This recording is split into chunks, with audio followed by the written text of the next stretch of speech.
I'm Judy, and I've worked as a dentist for more than 20 years. I enjoy my job, but it wasn't an easy journey to get here. Upon sitting in my office and gazing at my framed diploma hanging on the wall, I find myself thinking back on the turbulent path that brought me to this position. I was always the second best option in my family when I was growing up. Jack and Linda, my parents, never disguised their affection for my younger sister, Emily. When she was born, I was 10 years old, and I knew right away who was her favorite child. I knew I wanted to become a dentist when it was time for me to go to college. Ever since I was a young child, I had always dreamed of it. I was captivated by my pediatric dentist's ability to make even the most terrifying operations seem effortless. One evening at supper, I blurted out, barely able to contain my joy, "Mom, Dad, I've been accepted to the dental program at State University." There was an unbearable silence for a while. "That's nice, Judy, but you know we can't afford that," my father said, clearing his throat. "Our goal is to save for Emily's future." I experienced a gut punch sensation. "But I've put in a lot of work. My scores are flawless," I stumbled. My mother said, "You thought wrong," in a chilly tone. "We have never concealed our priorities. Emily's future is quite promising. I'm confident you'll find something appropriate for yourself." My eyes welled with tears as I fled the table. I went to see my grandparents, Robert and Margaret, the following day. They had consistently shown me greater empathy and kindness. My grandfather's face reddened in rage as I told them what had transpired. With a mumbled, "Those fools, Judy, you need not worry. We'll see to it that you arrive at that school." As promised, my grandparents did their utmost to provide me with tuition assistance. I put in a lot of overtime at work, studied more than I had ever done, and ultimately placed first in my class. I met Tom in my last year of dentistry school. He seemed to sincerely care about me and was attractive and handsome. My parents opposed our marriage, but it happened soon after graduation. My mother angrily told me, "You're making a mistake," at the reception. "He's not good enough for this family." Ignoring her, I felt that I had made the correct decision for once in my life. How mistaken I was. The initial years were prosperous. Max and Lily are our two lovely children, and I began expanding my dental practice. Still, Tom evolved with time. The handsome man I had fallen in love with vanished, leaving behind a stranger I could hardly identify. The drinking was the first step. After work, 1 or 2 beers turned into a 6-pack, and then into a bottle of whiskey. He would pick fights over nothing and arrive home late, smelling strongly of booze. Years passed as I put up with it, expecting he would return to the man I had married. But one night, in a drunken stupor, I saw him almost drop our baby girl, and I knew it was gone. Despite the tumultuous divorce, I managed to keep my practice and was granted custody of the children. I foolishly thought that my parents would support me when I told them about the divorce. Rather, I encountered icy disillusionment and accountability. "I'm sure you're exaggerating," my mother replied with a tone full of contempt. "Tom has always struck me as a really kind man. Your persistent pestering probably led him to take alcohol." The final straw was that. I packed up my kids and headed out, swore never to ask for their permission again. In the meantime, my sister Emily's life appeared to be ideal. She went on to become a psychologist, wed David, a prosperous businessman, and had 2 boys of her own. My parents never failed to let me know how much better she was performing. My mother would remark absent-mindedly, "Emily just bought a new house in that fancy neighborhood," during our dwindling phone conversations. Her work is truly becoming more popular. Having a daughter in whom we can take pride is very wonderful. Years passed, and I built a successful dental practice. I was doing well financially, even able to buy a nice apartment in a good area of town. Ironically, there were times when my parents would call, asking for money. "This month, Judy, your father and I are a little short." My mother would remark, "We were hoping you could help out," in a nice, syrupy voice. I consistently sent them what they need in spite of everything, although I thought that by being kind to them, they would eventually see how valuable I am. They never seemed to change. One particularly trying afternoon, I returned home from a long day at the dental office to find my living room in complete disarray. The floor was littered with toys, crushed snacks, and what appeared to be the stuffing from one of my throw pillows. In the center of it all sat Tommy and Jake, gleefully engaged in what looked like a food fight with my good china as ammunition. "Boys!" I exclaimed, shock and frustration evident in my voice. "What on earth are you doing?" They barely glanced in my direction, continuing their rambunctious play without missing a beat. I looked around frantically for Emily, finally spotting her lounging on the balcony, engrossed in her phone. "Emily!" I called out, trying to keep my voice steady. "Have you seen what the boys are doing?" She glanced up briefly, a look of mild annoyance crossing her face. "They're just playing, Judy. Don't be such a killjoy." I took a deep breath, counting to 10 in my head before speaking again. "Emily, they're destroying my home. This has to stop." Emily rolled her eyes and reluctantly got up from her chair. She sauntered into the living room, surveying the chaos with a disinterested eye. "All right, boys, that's enough for now. Why don't you go watch some TV?" The boys cheered and raced off to the guest room, leaving the mess behind. I stared at my sister in disbelief. "That's it? You're not going to make them clean up?" "Oh, relax," Emily said dismissively. "I'll take care of it later. You're always so uptight, Judy. It's not good for your blood pressure." As the days wore on, I found myself becoming more and more stressed. The constant noise, the mess, the lack of respect for my home and my rules, it was all taking a toll on me. Even Mr. Whiskers, my usually affectionate cat, had taken to hiding under my bed most of the time, only emerging for food and to use his litter box. One evening, as I was preparing dinner, a task that had somehow fallen solely to me despite Emily and the boys being my guests, there was a knock at the door. I opened it to find Mrs. Johnson, my elderly neighbor from the floor below, standing there with a stern expression on her face. "Doctor, Judy," she began, her voice barely containing her anger. "I've always considered you a model neighbor, but these past few weeks have been unbearable. The noise from your apartment is constant. I can hear screaming and things breaking at all hours of the day and night. What on earth is going on up here?" I felt my face flush with embarrassment. "I'm so sorry, Mrs. Johnson. My sister and her children are staying with me temporarily, and I'm afraid the boys can be a bit energetic." Mrs. Johnson's expression softened slightly. "I understand children can be lively, dear, but this goes beyond that. And it's not just the noise. Have you seen what they've done to the hallway?" She gestured for me to follow her. We walked to the stairwell, and I gasped in horror. The walls were covered in graffiti, crude drawings and misspelled words spray-painted in garish colors. I recognized Tommy's handiwork immediately.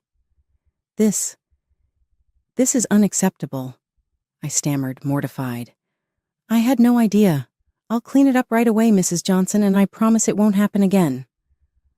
"See that it doesn't," she replied firmly. "Otherwise, I'm afraid I'll have to report this to the building management and the appropriate authorities." Once she was out of sight, I leaned against the wall, overwhelmed by the mess my life had become. Taking a deep breath, I steeled myself and marched back to my apartment. As I opened the door, I was met with the sound of Tommy and Jake's laughter, punctuated by the crash of something else breaking. "Boys," I said firmly, "turn that off. We have work to do."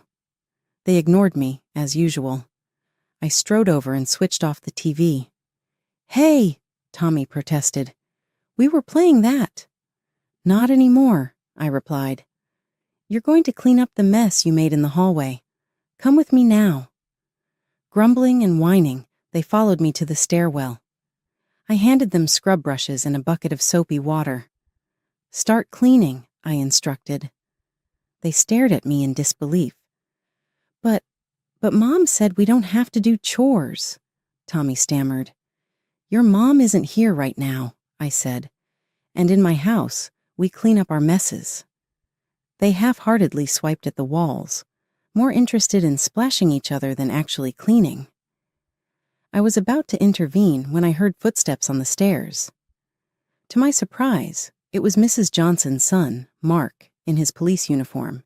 He must have just gotten off duty. "Everything okay here, Doctor?"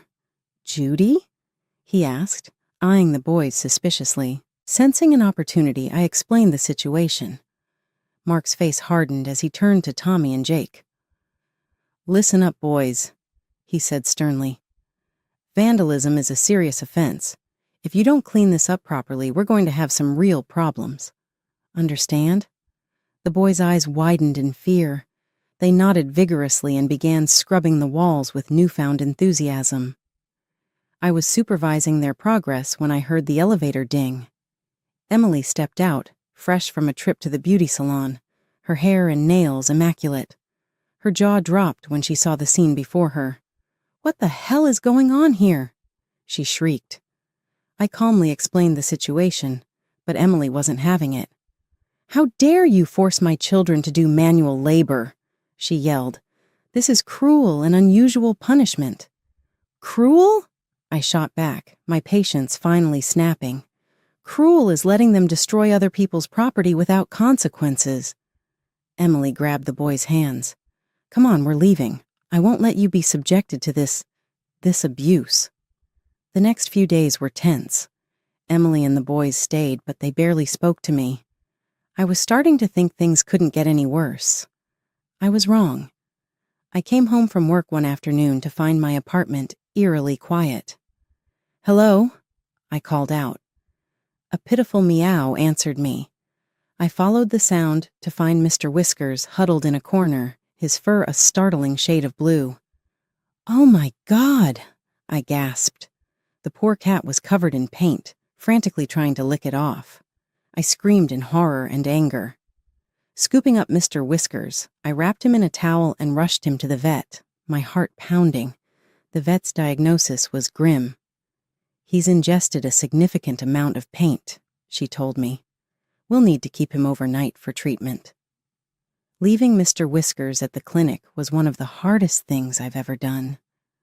I returned home, shaking with fury. Emily was lounging on the couch, scrolling through her phone. I explained to her what happened to Mr. Whiskers, demanding she discipline the boys and help clean up the mess they'd made. Emily shrugged. "It's just a cat, Judy. Don't be so dramatic." I couldn't believe my ears. "Just a cat? He could die, Emily." "Well, that's not my problem," she said dismissively. "And neither is the cleaning. It's your apartment, after all." The next morning, I arrived at my dental practice earlier than usual. My mind was reeling from the events of the past few weeks, and I knew I needed to get to the bottom of this situation. With a deep breath, I picked up my phone and dialed David's number. "David, I'm sorry to bother you," I began, "but I need to understand what's going on. Why did you and Emily have a fight? When is she planning to come back home?" There was a long pause on the other end of the line. Then David let out a heavy sigh. "Judy, I'm afraid Emily won't be coming back. We're getting divorced." David's story came pouring out, each revelation more shocking than the last. He told me how Emily had quit her psychology practice years ago, refusing to work or even help around the house. Their home had fallen into disrepair, and the children were completely out of control. "And then there were the vacations she went on," he continued. "She'd jet off without me or the kids, using the money from your parents' inheritance. I thought she was just taking some time for herself, but—" His voice trailed off, and I felt a chill run down my spine. "But what, David?" She was cheating on me, Judy. Multiple times with different men. God, I can't believe I'm saying this, but I had to get a DNA test for the boys. Thankfully, they're mine. But after all that, I just couldn't do it anymore. I filed for divorce and asked her to leave. After finishing the call with David, I sat at my desk, trying to process everything I'd learned. The realization hit me like a ton of bricks. Emily wasn't planning on leaving anytime soon. She was using me as a fallback, a free place to stay while her life fell apart. That evening, I confronted Emily. The boys were in the guest room, engrossed in their video games as usual, while Emily lounged on my couch, scrolling through her phone. "Emily, we need to talk," I said firmly, sitting across from her. "I spoke to David today. Is it true? Are you really getting divorced?" Emily shrugged, an air of indifference about her. "Yeah, it's true. David and I are over. I'm tired of him and his expectations. But don't worry, sis. You'll help me out, right? After all, that's what sisters are for." I couldn't believe what I was hearing. "Help you out, Emily? You've turned my life upside down. You're not even trying to get back on your feet. What about your inheritance? Surely you can use that to find your own place." She laughed dismissively. "Oh, that money? It's gone, Judy. There were barely crumbs left anyway." I felt my blood begin to boil. Crumbs? Emily. "Our parents left you over $200,000. How could you possibly have blown through all that money?" Emily just shrugged again, reaching for her phone. "Life's expensive, Judy. You wouldn't understand." At that moment, something inside me snapped.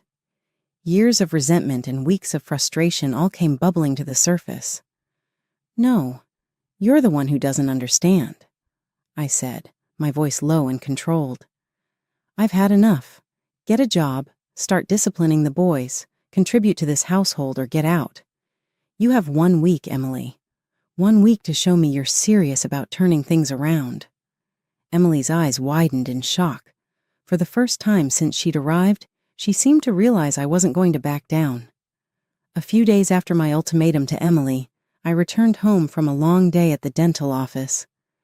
As I approached my apartment door, I was struck by an unusual silence.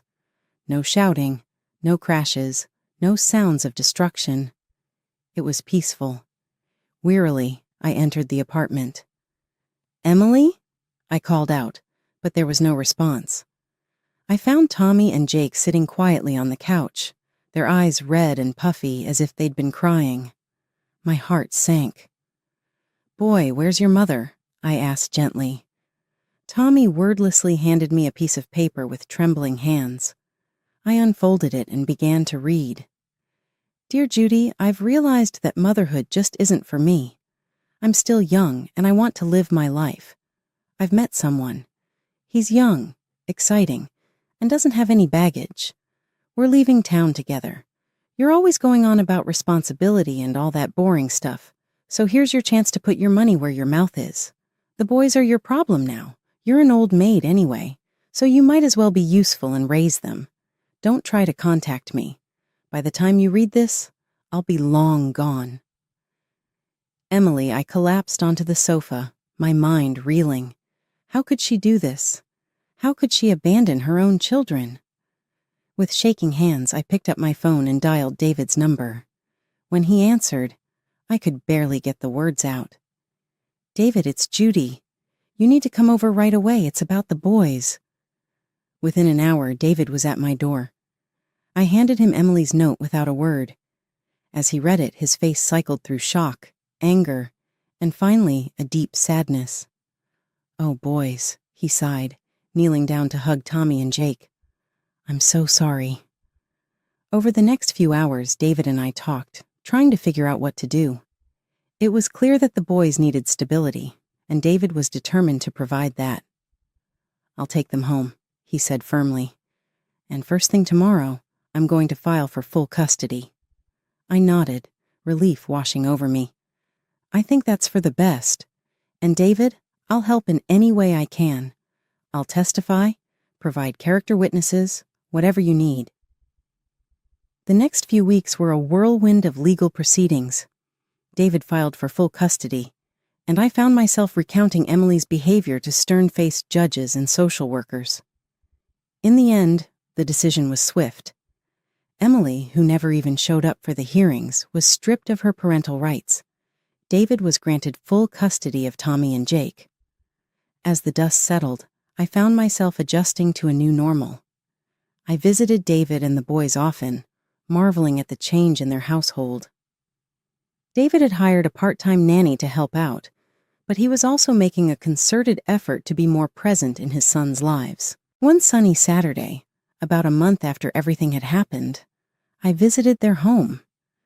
I was amazed to find Tommy setting the table for lunch, while Jake was helping David prepare sandwiches in the kitchen. "Aunt Judy!" they both cried, running to hug me. I embraced them tightly, noticing how much calmer and happier they seemed. "They're doing so well," I remarked to David as we watched the boys play in the backyard after lunch. "You're doing a great job." After 5 years, life has taken some surprising turns.